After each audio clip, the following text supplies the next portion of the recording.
Writer அலெக்ஸும் அர்ச்சனாவும் mobile phone எடுத்துக்காம ஒரு ட்ரிப்புக்கு போய் டைம் ஸ்பெண்ட் பண்ண போகிறாங்க. போகிற வழியில் கார் பிரேக் டவுன் ஆகுது. பக்கத்தில் இருக்கிற வீட்டுக்கு போய் தங்க முடிவு செய்கிறாங்க. அந்த வீட்டில் உன்னின்னு ஒருத்தர் இருக்காரு.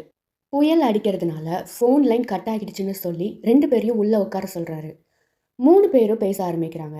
அலெக்ஸ் எழுதின இருளுங்கிற புத்தகத்தை பற்றி உன்னி விமர்சிக்கிறாரு.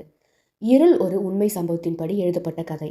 5 பெண்களை ஒரு சைக்கோ தலைமுடியை ஷேவ் பண்ணி கத்தியால கீறி வெட்டப்பட்டு பல நாட்களா ரத்தம் சொட்டி சொட்டி இறந்ததாக குறிப்பிடப்பட்டிருக்கு. அந்த பெண்களை வேதனைப்படுத்தணும்னு இந்த கொலைகளை பண்ணியிருக்கிறதா குறிப்பிடப்பட்டிருக்கு. உன்னி சொல்றாரு, அலெக்ஸ் கற்பனை தப்பா இருக்கு. கொலையை பத்தி எழுதணும்னா ஒரு கொலையாளியா தான் இருக்கணும். அப்பதான் அவங்களோட மனநிலைமையை புரிஞ்சுக்கிட்டு எழுத முடியும்னு சொல்றாரு. அந்த கொலைகளை மன நிம்மதிக்காகவும் பேஷண்ட்காகவும் ஏன் பண்ணியிருக்க கூடாதுன்னு கேள்வி எழுப்புறாரு. அது மட்டும் இல்லாமல் புத்தகத்தில் கொலை செய்ததற்கான காரணத்தை சரியாக தெரிவிக்கலன்னு உன்னி சொல்கிறாரு. இப்படியே 2 பேரும் மாற்றி மாற்றி அவங்க கருத்துக்களை சொல்லிக்கிட்டு இருக்கும்போது கரண்ட் போயிடுது. சரி பண்ணுறதுக்காக மெயின் சுவிட்சை தேடி அலெக்ஸும் உன்னியும் பேஸ்மெண்ட்டுக்கு போகிறாங்க. அங்கே ஒரு பெண்ணோட பிணம் கைத்தில் கட்டப்பட்டு ரத்தம் சொட்டின நிலையில் தலைமுடி ஷேவ் பண்ணப்பட்டு இருக்கு. அலெக்ஸ் உன்னி தான் அந்த கொலைகளை செஞ்சது அவனை கட்டி போட்டுடுறான். ஆனால் உன்னி, நான் அந்த கொலையை பண்ணல, நான் ஒரு திருடன், இந்த வீட்டுக்கு திருடுறதுக்காக தான் நான் வந்தேன் அப்படின்னு சொல்கிறான். அலெக்ஸ் தான் உண்மையான கொலையாளின்னு சொல்கிறான். அர்ச்சனா இதெல்லாம் கேட்டுட்டு லேண்ட்லைன் ஃபோன் வயரை மாட்டிட்டு போலீஸை கூப்பிடுறதுக்காக கால் பண்ணுறா. ஆனால் அலெக்ஸ் ஃபோனை பிடுங்கிட்டு, போலீஸை கூப்பிடாத, இது என்னோட வீடு, நான் உனக்கு சர்ப்ரைஸ் பண்ண தான் இங்கே கூட்டிகிட்டு வந்தேன்னு சொல்கிறான்.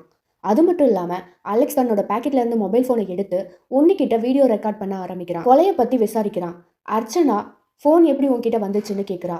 அலெக்ஸ், இதை பற்றி என்கிட்ட அப்புறமா பேசிக்கோ அப்படின்னு சொல்லிட்டு உன்னிக்கிட்ட மறுபடி கேள்விகளை கேட்க ஆரம்பிக்கிறான். கொலையை பற்றி விசாரிச்சுட்டு இருக்கான். ஆனால் உன்னி அலெக்ஸ் கேட்குற கேள்விகளுக்கு பதில் எதுவும் சொல்லாமல், நான் ஒரு திருடன், ப்ளீஸ் சார் என்னை விட்டுடுங்க அப்படின்னே சொல்லிட்டு இருக்கான். கோவத்தில் அலெக்ஸ் ஃபோனை தூக்கி எரிஞ்சிடுறான். அந்த ஃபோனை அர்ச்சனா எடுத்துட்டு போலீஸ்க்கு கால் பண்ண ட்ரை பண்ணுறான். ஆனால் கால் எதுவுமே போகலை, சிக்னல் இல்லாததுனால. அதுக்குள்ளே அலெக்ஸ் வந்து அர்ச்சனாவை ஃபோன் பண்ண விடாமல் துப்பாக்கியை காட்டி மிரட்டி அவகிட்டேருந்து ஃபோனை பிடுங்கிட்டு ஃபோன் பண்ண விடாமல் தடுக்க தான் துப்பாக்கியை காட்டினேன்னு சொல்லிட்டு துப்பாக்கியையும் அர்ச்சனா கையிலேயே கொடுத்துட்டு வந்துடுறான். இப்போ உன்னி அர்ச்சனா கிட்ட பேச ஆரம்பிக்கிறான். அலெக்ஸ் ஃபோன் எங்கே இருக்கு? உங்கள் ஃபோன் வீட்டில் இருக்குது. ஸோ நீங்கள் வீட்டில் இருக்கிறதா தான் எல்லாரும் நினச்சிருப்பாங்க. அதுக்கு அலெக்ஸ் சொல்கிறான், சர்ப்ரைஸ் பண்ண தான் உன்னை நான் இங்கே கூட்டிகிட்டு வந்தேன், அலாரம் வைக்கிறதுக்காக தான் ஃபோனை எடுத்துகிட்டு வந்தேன்னு சொல்கிறான். என்ன சர்ப்ரைஸ்னு கேட்டதுக்கு ஒரு ரிங்கை எடுத்து காட்டுறான். அர்ச்சனா உன்னிக்கிட்ட, நீ திருட தானே வந்த, என்ன திருடுனன்னு கேட்குறா. அதுக்கு உன்னி ஒரு ரிங் பாக்ஸில் 6 ரிங் இருக்கிறத காட்டுறான். அதை பார்த்த அர்ச்சனாக்கு அலெக்ஸ் மேலே டவுட் வருது. பேஸ்மெண்ட்டில் கட்டி இருக்கிற பெண் உயிரோட இருந்திருந்தா யார் கொலைக்காரன்னு தெரிஞ்சிருக்கோன்னு உன்னி சொல்கிறான். அதை கேட்ட உடனே அலெக்ஸ் வேகமாக போகிறான். பின்னாடியே அர்ச்சனாவும் உன்னியும் போகிறாங்க. 2 பேரும் வரதுக்குள்ள அலெக்ஸ் அந்த பெண் இறந்துட்டதாகவும் கீழே விழுந்து கிடக்கிறதாகவும் சொல்கிறான். அர்ச்சனா அலெக்ஸ் தான் கொன்னதா நினச்சிக்கிறா. அலெக்ஸ் அர்ச்சனாவை காப்பாற்றுறதுக்காக உன்னியை கொல்றதுக்கு ட்ரை பண்ணுறான். அதுக்குள்ளே அர்ச்சனா கன்னை எடுத்து அலெக்ஸோட வயிற்றுல ஷூட் பண்ணிடுறா. அலெக்ஸ் அர்ச்சனாவை பார்த்து ஓடிடு, இங்கேருந்து தப்பிச்சிடுறேன்னு சொல்கிறான். உன்னி அர்ச்சனாவுக்கு பின்னாடி வந்து அலெக்ஸ் கேட்ட எல்லா கேள்விக்கும் நான் தான் பதில்னு சொல்கிறான். நெக்ஸ்ட் டே நியூஸ் பேப்பரில் 3 பிணங்கள் கண்டெடுக்கப்பட்டிருக்கு. ஒன்று அர்ச்சனா, இன்னொன்று வாணி பாலன், இன்னொன்று அலெக்ஸ் அப்படின்னு வருது.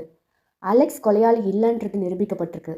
4வதாக ஒரு நபர் இருந்ததாகவும் அவர் தான் இந்த கொடூரமான கொலைகளை பண்ணினதாகவும் நியூஸில் சொல்கிறாங்க. அந்த நபரை போலீஸ் தேடுறதா சொல்லி படத்தோட கதையை முடிக்கிறாங்க.